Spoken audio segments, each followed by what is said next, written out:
Show Live is intended for responsible adults only. We advocate for the repeal of marijuana prohibition for adults. We discuss the science, culture, and controversy about America's marijuana laws. We do not advocate or encourage any illegal activity and advise all listeners to learn their state and federal marijuana laws by visiting NORML.org, NORML.org. Opinions and claims made by guests and advertisers of NORML Show Live are their own and do not necessarily reflect the philosophy and policies of NORML. Listener discretion is advised.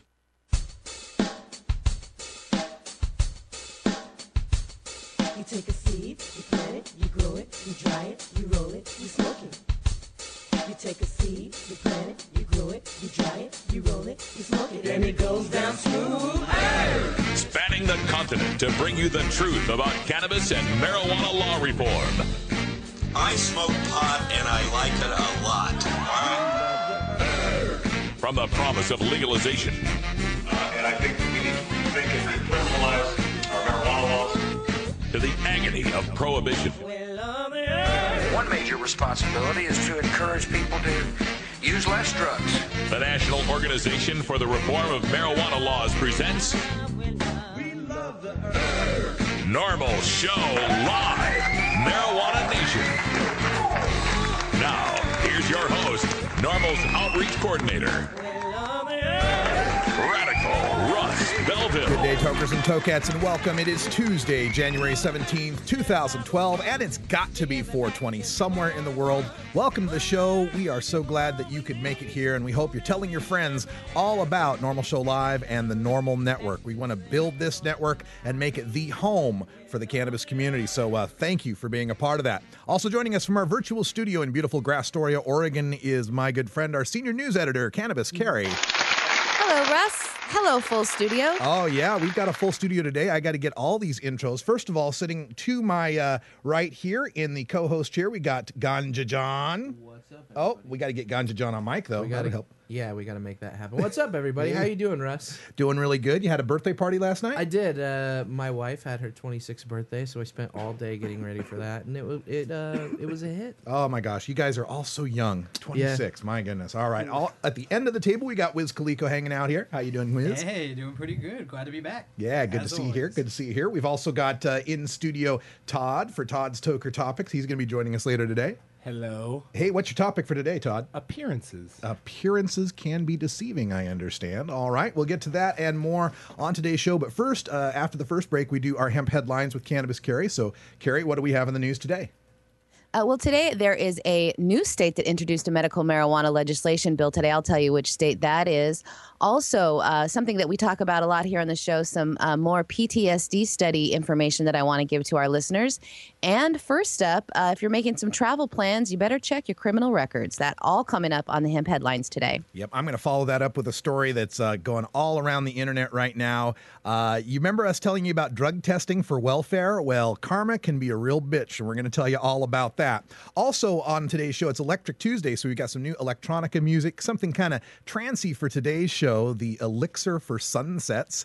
And then we've got Paul Kuhn from Tennessee NORML. He's also on the NORML Board of Directors. He's here to talk about the Tennessee Marijuana Education Day coming up in a couple of weeks.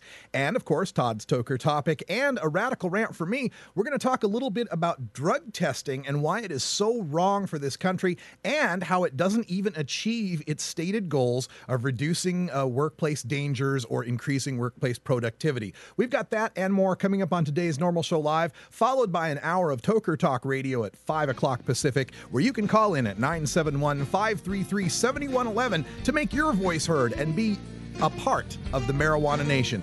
I'm Radical Russ. We're back with the news right after this. You're listening to NORML Show Live, the voice of the Marijuana Nation. Weedmaps.com. I'm Radical Russ from NORML. In my job as outreach coordinator, I travel every month, and when I'm on the road, I need a fast, accurate way to find the medical marijuana dispensaries in the area. So I turn to Weedmaps.com. Weedmaps.com has the best dispensary locator online or on your mobile device. Search by zip code or let Weedmaps find you, and in seconds you'll have the addresses, phone numbers, and customer service reviews for the medical marijuana dispensaries in the local area. Weedmaps.com also has a section devoted to helping you find a doctor who understands and recommends medical marijuana under your state's law. You can even check prices on the Medical Marijuana Stock Exchange. Coming soon, you'll even be able to find the listings of NORML attorneys and chapters, local head shops and grow shops, and the best weed-friendly businesses. Weedmaps.com has the information you need to be an informed cannabis consumer. Visit weedmaps.com today, a proud sponsor of the NORML Network. You know why we pirates love the NORML show? Har har, 'cause it's always smoking matey. Har har har har har. Hi, I'm Radical Russ. One of the best things about marijuana is the wonderful aroma. But when you travel a lot like I do, that aroma becomes a suspicious smell.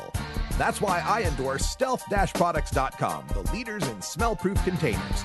From smell-proof vacuum bags to smell-proof backpacks and duffel bags, all the way to smell-proof digital safes, stealth-products.com has you covered.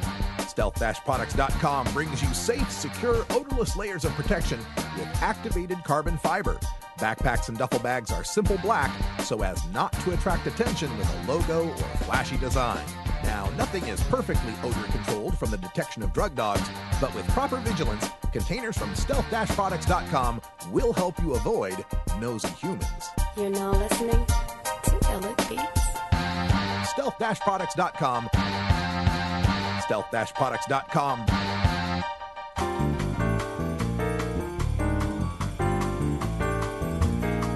Medical marijuana, industrial hemp, consumer cannabis. It's time for this week's NORML News with Cannabis Carrie. Back in 1967, a 24-year-old man was arrested for having a decorative pipe that tested positive for marijuana residue. Back in 1967, Adrian Dorst was given a suspended sentence. The now 45-year-old British Columbian is a professional nature photographer and was planning on taking a dream trip to a forest village in Ecuador for 2 months of hiking and photographing birds that can be found nowhere else on the planet. But U.S. officials discovered Dorst's criminal past last week and denied him access to fly through the U.S., costing the photographer a $1,250 airline ticket and untold income from his trip to Ecuador. Last week, at the beginning of his journey, Dorst was waiting at a Vancouver International Airport for his flight to Ecuador that involved a 2.5-hour layover in Houston, Texas. Just before boarding the airline, a U.S. border agent in Vancouver checked his passport and asked him a few questions. But then, instead of allowing him to board, he was asked to step inside a second room for additional screening. After a few hours, the U.S. agent finally revealed that she knew of a suspended drug sentence from 1967. The charge came after police raided some communal apartments in Ontario that Dorst was living at the time and found the pipe in question hanging on a wall as a decorative piece. Dorst told them at the time even the judge in the case publicly criticized the police for arresting him. When the border agent asked about other arrests, Dorst admitted that he was locked up in 1988 and spent one night in jail with fellow anti-mining protesters, and that same year he was put in jail for contempt over another anti-logging protest. After the extra hours being detained at the Canadian airport by U.S. officials, Dorst was fingerprinted and let go, but not allowed entrance to the U.S. He is sending an invoice to the U.S. Homeland Security for the $1,250 ticket money he's out for the ticket, but he doubts they'll pay. He said that he has crossed the border many times since 1967 without incident. Typically, at the U.S. border crossings, all those crossing or entering the U.S. get a primary check and are asked a few questions. If you aren't wanted, then you're on your way. Red flags will stop someone for further questioning. It could be a warrant or a criminal record that shows moral turpitude. That would be crimes like assault or robbery on your record that would be grounds for denial. Drunk driving won't get you denied access, but a drug conviction will. And it doesn't matter if it was for a tiny amount of pipe resin from 45 years ago or a truckload of ecstasy and heroin from last week. They look at drug convictions the same. You will get denied if they happen to look into your criminal records. People like Dorst are allowed to apply to U.S. Homeland Security for a waiver to travel through, but that would cost about $1,000, and the waiver is only good for travel up to 1 year, and then you have to reapply. Oftentimes, border guards will look at a record like Dorst and let him go with warning to get the waiver and to tell them to get the waiver next time that they fly. But when asked if he will try for the waiver, Dorst said absolutely not. Even though it will be very expensive, he will choose to fly around the U.S. at all costs, saying he never wants to deal with these people again, wondering what purpose is served by declaring him a threat to the U.S. You know, this is the perfect story to recount to someone whenever you hear them say, well, nobody really goes to jail for marijuana anyway. Well, that might be true in some respects, but in a lot of respects, there's so many other things in your rights and your liberties that are affected for your life for having a drug conviction. And we're talking about a guy who had a pipe on the wall back before I was born. I mean, 1967, for God's sake. And that's treated just as badly as if he'd been trafficking 5 kilograms of heroin across the border or something like that. It's just absurd. And it's yet another example of how these drug laws affect people's lives every day and continue to affect people's lives every day, and why we must end this stupid prohibition. We cannot continue to treat this justice system this way, or people will continue to have less and less respect for the justice system overall. It's time to end this drug prohibition, and let's let this guy travel, okay? And one of our favorite Republicans from the state of Idaho has introduced a medical marijuana bill into the Idaho House today. Representative Tom Trail introduced House Bill 370, as a personal bill in a state that does have the option of a citizen initiative. Now, this is the second time in Idaho and the second time for Representative Trail to introduce a medical marijuana bill. Last year, a similar bill from Trail got an informal hearing from the House Health and Welfare Committee, but was tabled in that committee. House Bill 370 would allow patients with debilitating medical conditions to have up to 2 ounces of marijuana every 28 days, but it would be no grow, meaning they would have to obtain that marijuana from a state-authorized alternative treatment center. The bill's wording says that compassion will dictate that a distinction be made between medical and non-medical uses of marijuana, and to protect from arrest, prosecution, property forfeiture, and criminal or other penalties patients who use marijuana to alleviate suffering from debilitating medical conditions, as well as their physicians, primary caregivers, and those who are authorized to produce marijuana for medical purposes. Now, there is a group in Idaho who are currently gathering signatures for a citizens' initiative to legalize marijuana, but Trail says that other states have shown that legislation with tight controls is preferable to a voter initiative. The House Bill 370 was introduced today and is waiting for an assignment for a committee hearing. The group collecting signatures in Idaho has not declared a timeline yet for when they will be turning in those signatures for review.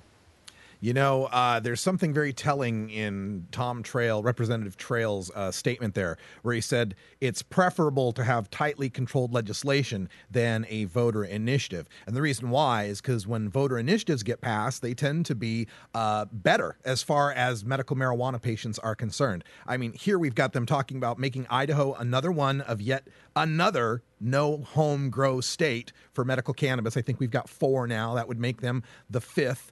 Extreme limits on how much is able to be possessed, tight restrictions on what sort of conditions a person must have. And of course, you can't look at a person suffering from cancer in Twin Falls, or suffering from HIV/AIDS in Coeur d'Alene, or suffering from chronic pain in Boise and say, sorry, we're not going to pass this because it doesn't go far enough. And that's kind of the bind that we're put in as proponents of legalization, is that, you know, something I mentioned yesterday on MLK Day, this tranquilizing drug of gradualism, as Dr. King called it, this gradual need to take these baby steps because we're afraid that the public's not going to vote for the full legalization that we want. I say that it's time, at least in the initiative states, that we push initiatives to get what we really want out of these laws, out of these medical marijuana or full legalization laws, and let that be the leverage against the legislature to make them finally go and do something. But don't rest on your laurels. Remember that just because you get a medical marijuana law passed, that's just the beginning of justice. There still remains plenty of work to be done so that all users of cannabis are free from arrest in this country. And marijuana can be used to treat post-traumatic stress disorder very effectively. At least that is what the anecdotal evidence suggests. Some of the science of that treatment was explained in research involving rats working to remember where a platform was in a cloudy tank of water. But U.S. researchers have not been able to do any clinical research due to the bureaucratic hurdles of studying cannabis for any medical condition. But for years, the Multidisciplinary Association of Psychedelic Studies have been working at the University of Arizona College of Medicine to try and get approval for the first U.S. clinical examinations of the benefits of cannabis for veterans suffering from the debilitating effects of PTSD. They are hoping to do a 3-month-long study of combat veterans from Iraq and Afghanistan who are experiencing difficulties due to PTSD. The researchers are now just one bureaucratic hoop away from gaining final approval of that study. They are waiting, unfortunately, for the National Institute on Drug Abuse and Public Health Service to agree to sell the researchers the marijuana they need for the study, or agree agreed to let them import it legally through their agency. The university study calls for a triple-blind study that would include a placebo to treat 50 veterans whose PTSD symptoms have not been alleviated from any of the current medical treatments. The research method would be tightly controlled, with participants smoking or vaporizing 1.8 grams a day, the equivalent of 2 joints. The research may be petitioned from the neighboring state of New Mexico, where the qualifying conditions to obtain medical marijuana card include PTSD. It happens to be the #1 diagnosis for a medical marijuana card there, and 27% of the total patients in the New Mexico program have PTSD listed as their only qualification. But so far, the health benefits of cannabis for PTSD is only anecdotal, and they are looking for a way to provide evidence that cannabis might be another tool to help returning soldiers from war. Drugs like Zoloft and Paxil have proven inadequate to help with PTSD for soldiers in particular. Colorado tried to add PTSD as a qualifying condition for Colorado's large veteran population, but that effort failed. The federal government seems divided on the issue, with government agencies like the Veterans Administration that have expressed interest in learning more about medical marijuana for vets, but with other governmental agencies like the DEA blocking any research. There are current studies of cannabis on PTSD sufferers in Israel and in Germany, Switzerland, and Spain. They are currently researching the benefits of MDMA or ecstasy on PTSD sufferers. You know, this is really maddening, and I've got to remember to ask Dr. Mitch this tomorrow, but I love it when they talk about having a triple-blind, placebo-controlled study on cannabis. How do you give someone a cannabis placebo and them not know that it's a placebo? Because when you smoke cannabis or vaporize it, you get that euphoric high feeling. What do they give them that would act as a placebo that you'd smoke it and go, well, this must be the placebo because I'm not getting high. I just don't understand how that works. We'll ask Dr. Mitch about that. But as far as PTSD goes, we know so many combat veterans going back to the Vietnam era, but even now in Iraq and Afghanistan, for whom medical cannabis is as a lifesaver for them. It allows them to sleep at night, allows them to function in society. It's well past time that we get these studies done. And the National Institutes of Drug Abuse have been dragging their feet on this and rejecting the most established researchers' requests to be able to do this research. And furthermore, when they do get that cannabis from the University of Mississippi pot farm, the federal government's pot farm, it's of such lousy quality. It's like 4% THC that they're giving these people that it's going to be hard to determine whether or not it does have any effect, because it just may not be potent enough to give us the effect that we want. It's kind of a self-fulfilling prophecy. We'll give you lousy pot, you get lousy results. See, pot's not all that great. It's time that we release this plant, end its prohibition, so scientists all over this country can study many different varieties, many different potencies of cannabis, and not be locked into the federal government's monopoly at the U.S. Mississippi pot farm. And one more story here in the news that I wanted to bring up because I'm a big fan of Schadenfreude. This one comes from the state of Georgia. The Georgia representative who proposed drug testing for welfare busted for DUI. That's right, Georgia State Representative John Andrew Kip Smith was arrested last Friday in Buckhead, Georgia on a charge of driving under the influence. According to the Atlanta Journal-Constitution, the Republican legislator was pulled over by police after allegedly running a red light after leaving a local restaurant. The police officer who pulled over Representative Smith smelled alcohol and asked Smith if he'd been drinking. First, he said no, then claimed he'd had one beer 45 minutes earlier. When the officer asked Smith to blow into a breathalyzer, he refused, asking instead to be tested at the hospital. When the officer explained that only happens after an arrest, Smith relented and blew into the device, registering a blood alcohol content of 0.091, which is over the per se limit of 0.08. Smith again changed his story to say that he'd had a beer 15 minutes before, not 45 minutes earlier. Police then say Smith failed 2 field sobriety tests. After being placed under arrest, Smith blew twice more into the breathalyzer, measuring 0.099 and 0.100. According to most DUI tables, a 180-pound man would need 3 beers, and a 240-pound man would need 4 beers to register a 0.100. And that's a figure that decreases by 0.01 for every 40 minutes after drinking. Even a 100-pound woman after 1 beer would only be at a 0.07. Now, if the name Representative Kip Smith rings a bell for readers of this blog, it's because he was one of the 6 who co-sponsored House Bill 464, quote, to require random drug testing for recipients of certain public assistance. The sponsor, Republican Representative Jason Spencer, had said of the proposed testing, quote, Georgia taxpayers have a vested interest in making sure their hard-earned tax dollars aren't used to subsidize drug addiction, end quote.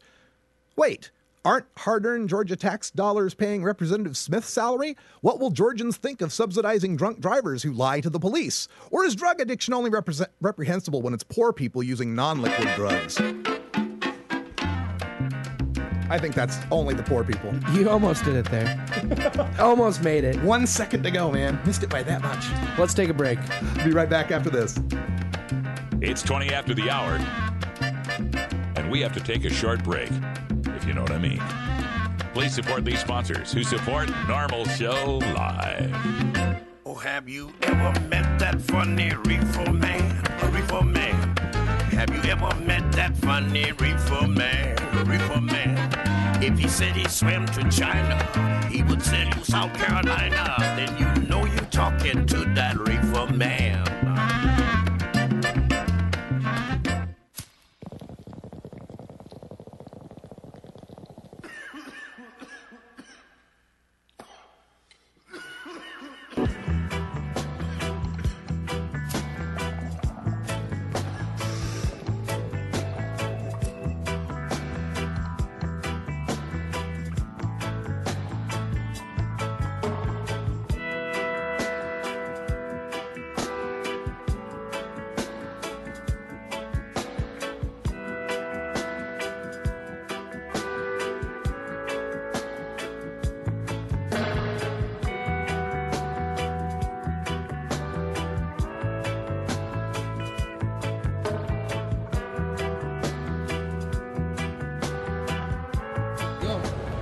Hey, what's up, man? Shawty Slim, a.k.a. I don't know what I'm talking about, man. The contact in here is crazy. Breathe, breathe in the air. Don't be afraid to care. Leave, but don't leave me. Look around and choose your own ground.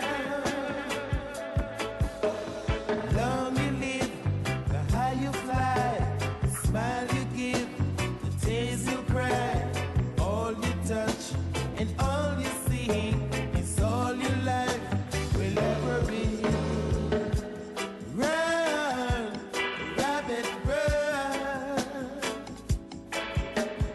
Dig that hole, forget the sun. When at last the work is done, don't sit down, it's time to dig another one. Long you live. Feed me. Georgia. Hi, this is Willie Nelson, and I need your help. Our marijuana laws are terribly unfair, and they make criminals out of law-abiding citizens. Nearly 2,000 Americans are arrested every day on marijuana charges, and we are unfairly destroying the lives and careers of hundreds of thousands of people simply because they smoke marijuana. These are not criminals. They are average citizens like you, good neighbors who work hard, raise families, pay taxes, and contribute to their communities. And it's time we stopped arresting responsible marijuana smokers. We need your help to end marijuana prohibition once and for all. It's the fair thing to do. For more information, contact NORML, the National Organization for the Reform of Marijuana Laws. Call toll-free 888-67-NORML or visit their website at norml.org.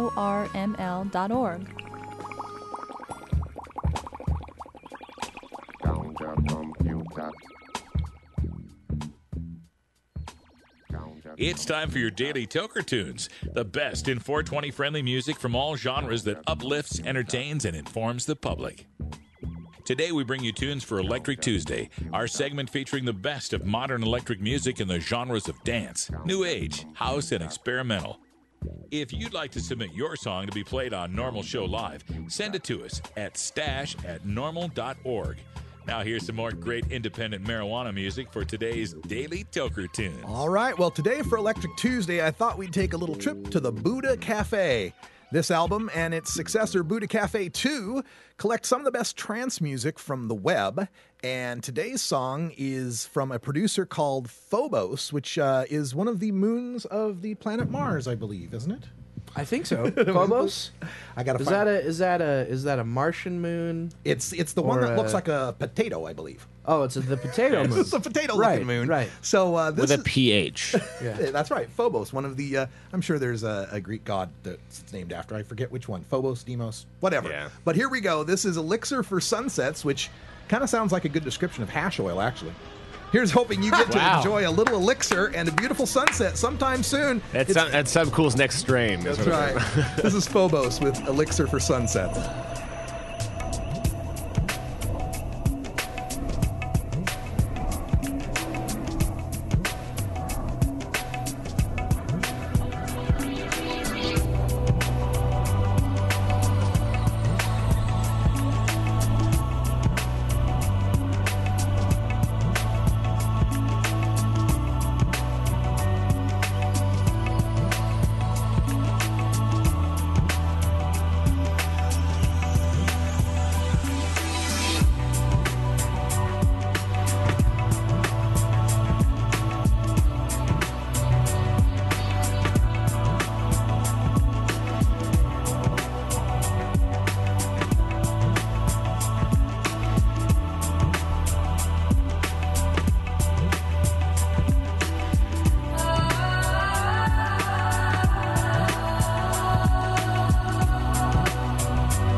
Alternative Medical Choices offers healthcare the way it should be. Easy to access, patient-centered, team-based, and quality-focused. We offer a variety of natural, affordable healthcare treatment options like primary care, group acupuncture, massage, and assistance with OMNP registration. As a patient, you will have a team of experts working with you to make you the best you can be. Call Alternative Medical Choices at 503-288-5579 or check us out on the web at altmedchoices.com. Pod 2.0. It's not your father's Woodstock weed. I said, what did he do? He says, Poppy walks out and he goes, hello, suck this and MF and kiss my big black stuff and suck it and stick it down your mouth and suck it, suck it. NORML Show live chat is for friends aged 18 and older, and we expect our chat to be civil, mature, and free from excessive profanity. If you don't like these rules, there are approximately 6 billion other chat rooms with lower standards you can visit. You cannot say filth, flarn, filth in front of people. It just have something to say. All of us can get a piece of that pie. And the reason we don't have headway is because that 1% can't figure out how they're going to make all the money.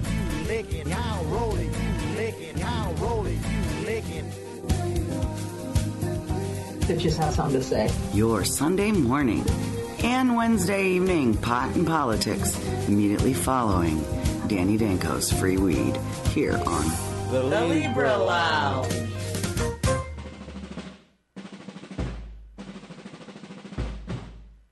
The effects of marijuana prohibition are felt by all Americans in every walk of life, regardless of race, creed, color, religion, social status, wealth, gender, sexual orientation, or even one's use or non-use of marijuana.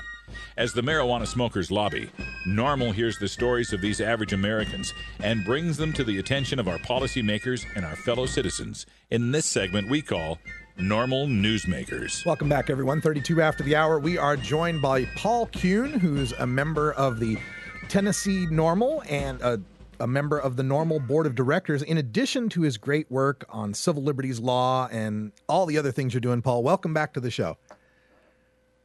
Yes, glad to be on. Glad to have you here. And, of course, the occasion for having you here on the show is the upcoming Marijuana Education Day in Nashville. Tell our listeners a little bit about it. It'll be next Saturday, January 28th. The educational process seminar will begin at 10:30 at the Sunset Grill in Nashville, pretty familiar to most residents in the Hillsborough Village area, and continue through 3 o'clock. Keith will be our lunchtime speaker. Keith Stropp, the founder of NORML and my longtime 40-year friend, not 40-year-old, 40 years of friendship. We'll have a medical panel that I think will be compelling. We got some great patient stories. We'll have a legal panel and a legislative panel, and again, that's from 10:30 to 3 at Sunset Grill in Nashville. And then that evening, also at the Sunset Grill, we'll have a fundraising dinner featuring Keith. The cost for the lunch is $30, and the cost for the fundraising dinner is $125. Excellent. All going to a good cause, Tennessee NORML, which is working to change the marijuana laws in the state of Tennessee. And what do we have on the irons in the fire, so to speak, on marijuana law reform in Tennessee that we're raising funds to help support?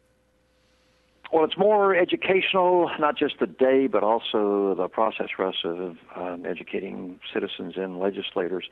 In the legislature now, we have a medical marijuana bill, the Safe Access bill, that was introduced in 2010. It carries over to the current session.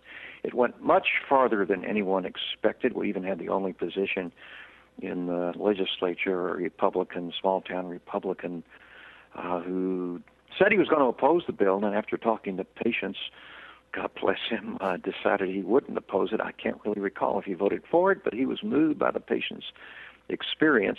So it got much farther than anyone would have expected. The bill's in the hopper now.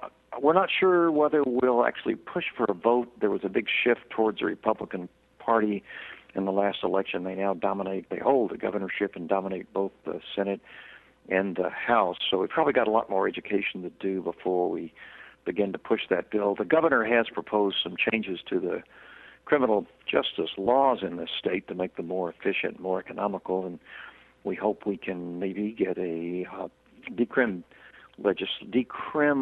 provisions in that kind of.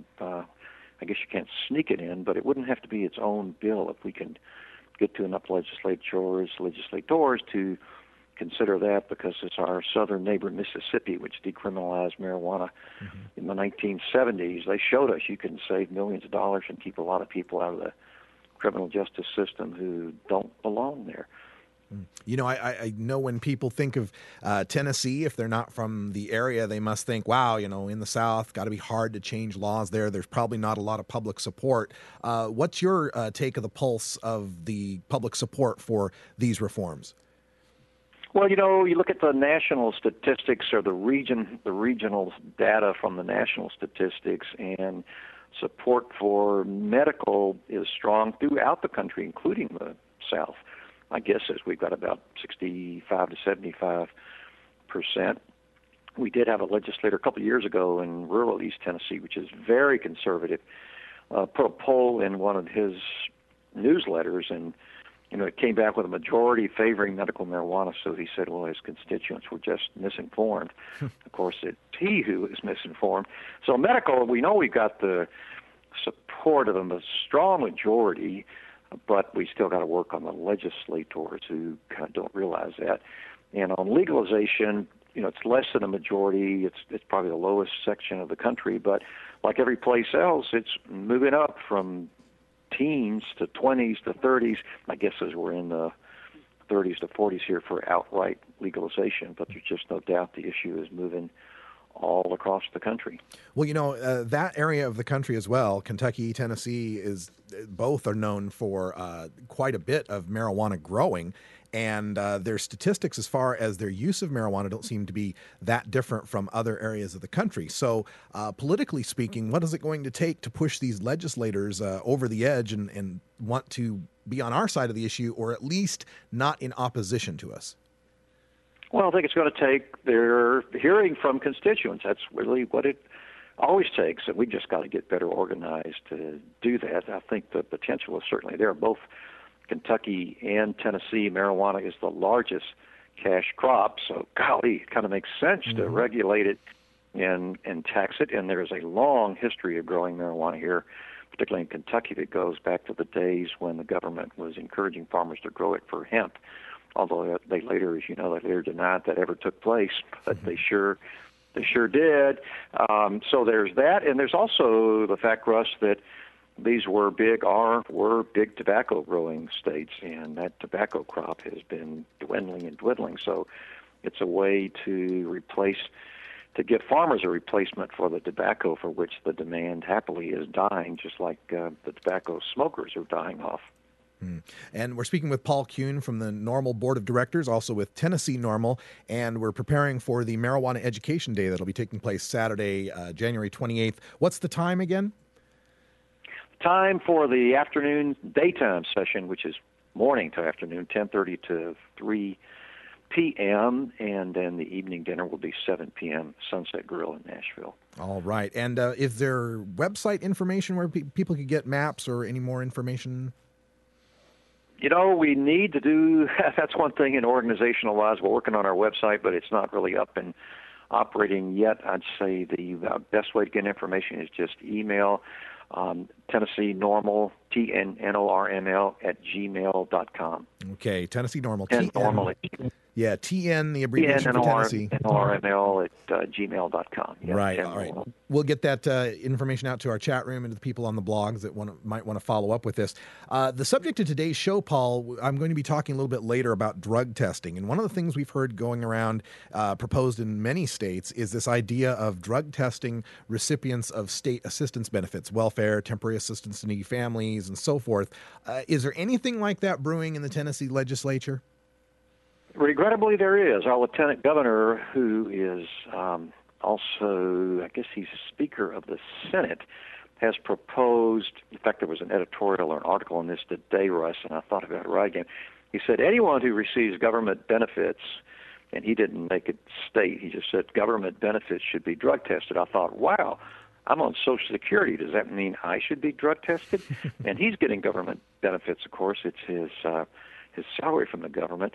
So, that's in the hopper. My guess is, and this is maybe being a little too cynical or maybe just accurate, that one of the U.S. reps now from Tennessee, who was very involved in the legislature, big Republican state rep or state senator, I forget which, when she was here, Diane Black, her husband owns a drug testing company. So we all know that the only people who benefit from drug testing are those who run the drug testing companies, and we all know that that test is really designed or just functions as a test for marijuana, because cocaine, heroin, those drugs don't show up if you do them over the weekend. Doesn't test for alcohol, which causes violence and a lot of lost time at work. It doesn't test for, in most cases, it doesn't test for tobacco, which is going to kill more people. So, in effect, what drug testing does, it seems to me, is steer people away from marijuana, which is virtually harmless, to alcohol, tobacco, cocaine, meth. We got a huge meth problem here, and yet we're going to spend dollars, some state dollars, and of course the recipient's own money, having mandatory drug testing. So it's just a farce, but it does benefit the drug testing companies, who I am sure contribute to the politicians. So this kind of crap gets pushed in legislatures. Yeah, it's such a shame. Well, Paul Kuhn from Tennessee NORML and the NORML Board of Directors, thank you for putting on that Marijuana Education Day. Again, it's on January 28th at the Sunset Grill in Nashville, Tennessee. NORML founder Keith Stroup will be there for the afternoon lunch as well as the fundraising dinner. And give us the ticket prices again. It's a very economical, $30 for the daytime seminar and lunch, and pretty expensive, $125, but for dinner it is a fundraiser, though, and Keith Straup's worth every dollar. Oh, absolutely. He's got so much to tell and so much wisdom for us all to learn from. And Paul, I want to thank you for joining us here on NORML Show Live, and we'll talk to you again sometime. Thank you, Russ. Thank you. All right, when we come back, we are going to have Todd's Toker Topics. We're talking about appearances, followed by a radical rant on drug testing. This is NORML Show Live. You're listening to NORML Show Live, the voice of the marijuana nation. Just say no. No matter what you call it, it's a huge part of popular culture. Where'd you learn that, Cheech? Drug school. You don't need weed school. You just need a copy of the new book, Pot Culture, the A to Z Guide to Stoner Language and Life. Hey, this is great, man. Even if you never smoked marijuana. I never used marijuana. Sorry. Don't think you smoked marijuana. I experimented with marijuana a time or two and didn't inhale. Or you used to smoke marijuana. I inhaled frequently. That was the point. Pot Culture by former High Times editor Steve Bloom and Shirley Halperin will answer every question you ever had about marijuana culture. Has that marijuana made it back up here yet? Check out Pot Culture, the A to Z Guide to Stoner Language and Life at Amazon.com or visit potculturebook.com today. Too bad, man. I just stopped smoking yesterday. Here at NORML Show Live, we spend all week taking a look at the tragedy of American marijuana prohibition. But it's important to take a break and remember that we are a vibrant, diverse, and oftentimes hilarious community of people. So our friend, comedian Todd Armstrong, joins us to poke fun at one of Todd's Toker Topics. All right, welcome back. 43 after, and Todd is there on camera and on the mic. How you doing? Great. I'm actually doing really, really good. Oh, so glad to hear it. Before we get into the topic, appearing locally, any shows we need to tell people? Locally, I'm really, really stoked to open up for Amy Schumer for the Valentine's Day show, and consequently the rest of the week at Helium. That should be a great show. I'm super stoked about that show. John likes the access of having a friend that's a comic with such a comedy crush and the wife working. Yeah, there. I do have. It's a perfect vortex for him to crush on a beautiful, fabulous comic. I have a little bit of a crush on Amy Schumer. It's true. If you're listening, Amy, I'll see you soon. Yeah, but I will not see her soon because I'll be out in Butte, Montana this week, and then Miles City and Glasgow throughout the weekend. All right. So, the Montana folks out people there. can find that on Facebook.com/ Goob the Knob. Still That's Goob right. the Knob. Absolutely. And on Twitter now, it's Arm Todd Strong. Yes, sir. Which Yes, I sir. love. All right. So, speaking of good looking, the topic for today is appearances. Todd, Yes. take it away. Thank you very much. I enjoy the appearances of the cannabis I guess, users and both the viewers out and viewers in. And I'd like to surmise this with, I just got to doing a little run across Washington State. And when I was in Wenatchee, I got stopped by a drunk guy that told me, I want to buy you a beer, but you're too pretty to be straight. And so I was like, and then his girlfriend was like, it was very caught off guard that I wasn't offended by being called gay. And I was like, oh, fair enough, moving on. 2 days later, I was in Richland, Washington, and I was doing radio there. And the guy stopped and said, well, Todd, you're quite a scary guy with all your tattoos. And I'm just, the appearances of that. And when I get to talking about the fact that I'm proud of the fact that I want to legalize cannabis, people are shocked by that because I always get the, oh, you smoke pot. And that's based upon appearances, because everyone is constantly thinking that every pothead has to be Cheech and Chong. Like, that's just, it's an immortal stereotype that we need to crush, and it's a little bit ridiculous, because what I want to focus on is the appearance of prohibition. It's just a big bully. Everyone's concerned about being focused on by the bully. If we just live out loud like we want to live, everyone I know that smokes pot is still afraid to admit that to people. And that's because of the appearance of that. Most folks that smoke pot don't even know that it can be used for medicine and legitimate medicine. We have salves, we have tinctures, we have lotions because it used to be medicine. Most potheads from the 60s and my parents' generations are shocked to find out that you can make paint out of marijuana. Like, that's not the same stuff that like Kaliko showed me a tweet from a random woman that, like, she was offended that her new hemp protein milkshake was a derivative of marijuana. She was like, oog, yuck, bad face emoticon. It was ridiculous. But people need to just embrace the fact that the appearance is not what it is, because prohibition's just scary. If we look back in 20 years and we flip the script on prohibition, we're going to look back at the modern age of today as the new roaring 20s and 30s. Mm-hmm. Chicago was cool. Tommy guns are awesome. Slutty girls in flappy dresses, that's cool. Like, we need to embrace what it is. The appearance will be different once we flip the script. And I would like to focus on the fact that we need to continue the progress of it. We need to stop the infighting of the appearance of the outside world views the modern-day cannabis legalization community as fractured like the Occupy movement. And if we unify and take any bit of process we can take, it's a ratcheting effect. Now, whether that be decriminalization or the appearance of rescheduling or whatever you want to call it, I understand it may be BS, or I know this is in the second hour, I can't curse, bullshit to you. But you know what? It's a ratcheting effect. You'll still live your life the way you want to live. You'll still live as loud as you want to live. You'll still do what you want. You'll still be the Ganja Johns in the world, and there'll still be my uncles and aunts out there, you know what, that'll still do things but not want to ever admit it. Except for the one uncle that that has the ponytail and the fanny pack. Everyone knows, but that's the appearance of our own fault. But no matter what, it comes down to prohibition clearly appears to be doing well more harm than cannabis, and we just need to enjoy the fact that the internet is out there, and it's going to get out there, and it's going to appear to be better every day. So continue to sign petitions, continue to take anything. If at least rescheduling is what it is, I know it's not full legalization, but it appears to be better than nothing. So thank you. I will see you next Tuesday. I'm Todd Armstrong. Yeah. Well done, my man. Well done. All right. So in the spirit of appearances and the topic for today, I'm going to go out of this segment with testimony from Sergeant Simpson at the Colorado Legislature. This is on the appearance of marijuana use. Let's go with Sergeant Simpson. Sergeant Craig Simpson. There are other tests which officers can perform that may help them to make this determination. Tests such as one called lack of convergence, which looks to see whether or not a person is able to cross their eyes. Marijuana is a drug that prevents a person from being able to cross their eyes. Interestingly, it is the only drug category that doesn't allow a person to cross their eyes and also does not allow the person to exhibit a jerkiness of their eye. So it's a unique drug in that sense that is the only one to provide that influence. Hey, bud, let's party.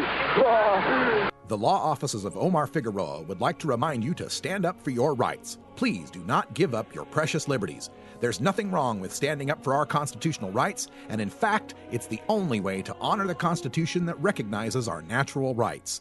Treat law enforcement with respect and respect the Constitution by standing up for your rights. If you are detained or arrested, stand up for your rights by repeating, I respectfully invoke all my legal and constitutional rights. I do not consent to any search and seizure. I want to remain silent, and I want to speak to my attorney, Omar Figueroa.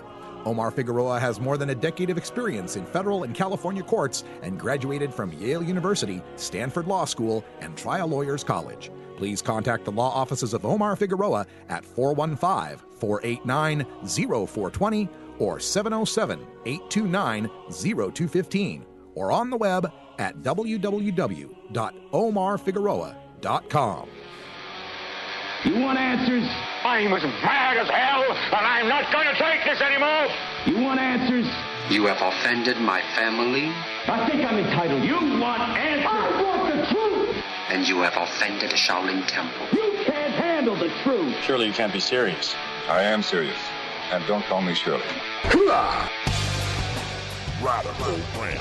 All right, folks, today I wanted to take some time to celebrate the DUI arrest of Representative Kip Smith. And his hoisting by his own petard there, the one who proposed drug testing for welfare recipients. And he's not the first one. I mean, we got Governor Scott Walker in Florida has done the same thing. And this seems to be a popular sentiment nowadays. But I think one of the things that's a problem in this is in the argument, oftentimes people will say, well, they drug test me at work. Why shouldn't they drug test people on unemployment or welfare or whatever it is? Not realizing that the answer to you being oppressed is not to oppress more people. This whole drug testing hypocrisy has got to end. And I just want to illustrate some of the reasons why it's just not doing what it's supposed to be doing. First of all, it doesn't tell you whether or not someone is high on marijuana. This is from the National Highway Traffic Safety Administration's fact sheet on substances and urine testing. And they show that urine testing is detectable several days to several weeks, even longer for extremely heavy users. THC is a lipid-soluble drug, therefore stores in the fat in the body, and the amount of time it takes to clear the system is dependent on how much drug was used and over what period of time the drug is used. So this is within several weeks or even longer in extremely heavy users. So all drug testing is doing is detecting whether or not someone has used marijuana. Not that they're using marijuana on the job. It's just a way of filtering out a certain undesirable class that we don't want in the workplace. Furthermore, it costs more than it saves. This whole drug testing for welfare idea, part of it is, we shouldn't be subsidizing these drug users and them, not getting jobs and just sitting around on the couch smoking pot. But it actually costs us more money than it saves if we were to just give people their benefits. This comes from the from Central Florida, from their department there that handles their drug research there. They have been referring applicants to clinics where drug screenings cost between $30 and $35. The applicant pays for the test out of his or her own pocket, then the state reimburses him if the test comes back negative. Now, they tested 40 people, 38 of them came back clean. So they had to reimburse those 38 people at least $30 a piece. That's at least $1,140 that little department had to pay out. Now, for the two people that they caught, they're saving $240 a month total by refusing them benefits. So we're spending $1,100 to save $240. That's how much it's costing us to try to discriminate against people who choose marijuana over Marlboros or martinis. Now, another way to look at this, we have seen a decrease in the number of positives for marijuana, which is kind of strange because we've actually seen an increase in the number of people who admit to using marijuana. So drug test positives going down, use of marijuana going up. That's kind of interesting. Now realize it costs about $50 per test on these 2.4 million tests per year that we give for marijuana and other drugs. That works out to $120 million worth of p-testing. Now, we're only getting positives on about 2%. 2%, this is according to the latest data, of the people that are drug tested. So that's 48,000 workers out of the 2.4 million tests that are given. That works out to a cost of $2,500 to catch a pot smoker with a p-test. Now, from purely a cost-benefit analysis, we'd have to assume that a pot-smoking employee somehow costs the company more than $2,500 a year for this to make any sort of sense. Furthermore, another reason they give for this workplace drug testing, they say it's to improve productivity, because we'll have, absenteeism and healthcare costs and people being lazy on the job and so forth. But actually, in a study of high-tech industries, researchers found that, quote, drug testing programs do not succeed in improving productivity. Surprisingly, companies adopting drug testing programs are found to exhibit lower levels of productivity than their counterparts that do not. Both pre-employment and random testing of workers are found to be associated with lower levels of productivity. Now, this is from a study in 1998, but this still is found today in many workplaces. And part of the reason for this is drug testing is a filter that assures that your most talented, your brightest, most productive employees, they have the choice to whether they're going to work at this place, that place, or the other place. They're going to pick the place that doesn't drug test. That leaves the place that drug test with the people that have to take those jobs, have to try to find a way to pass that P-test. Furthermore, it makes workers not report accidents and injuries. This is from a study report to the congressional requesters on workplace safety and health from OSHA. This was in 2009. Quote, occupational safety and health stakeholders we interviewed and surveyed told us that primary factors affecting the accuracy of injury and illness data include disincentives that affect workers' decisions to report work-related injuries and illnesses, and part of that are the mandatory drug tests that people have to take if they report an accident or an injury. So someone's not going to report that. They're going to go off on their own for fear they're going to lose their job for testing positive for the joint they smoked last weekend.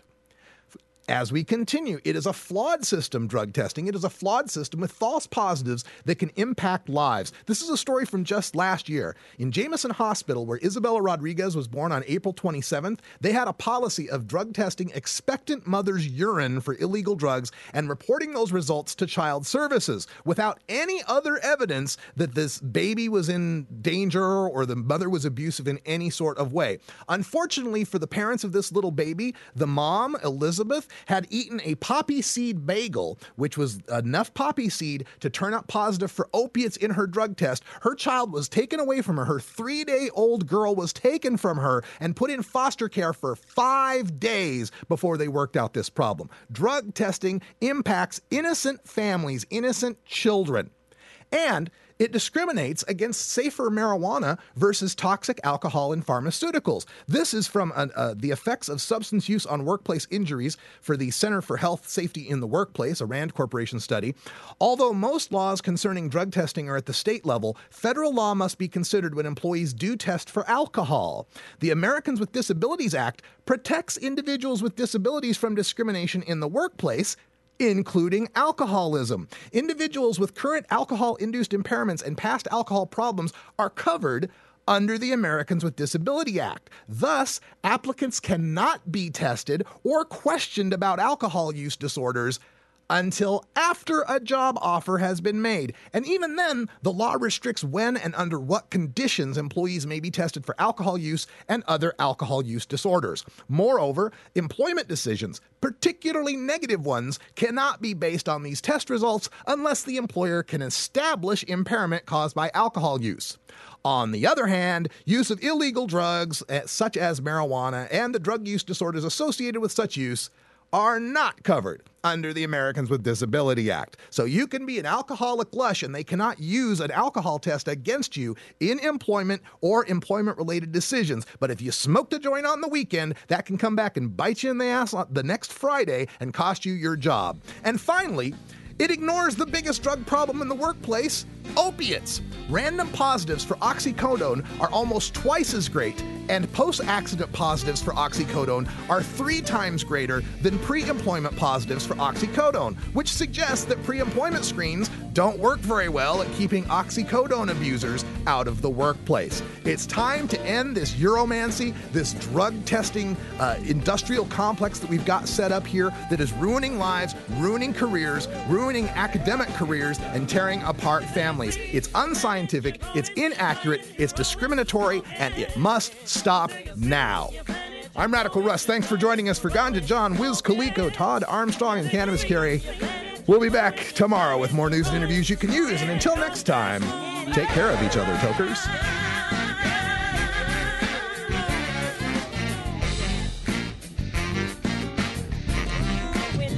We love the earth. This is NORML Show Live, the voice of the marijuana nation. Take it out one more time. You take a seed, you plant it, you grow it, you dry it, you roll it, you smoke it. You take a seed, you plant it, you grow it, you dry it, you roll it, you smoke it. You take a seed, you plant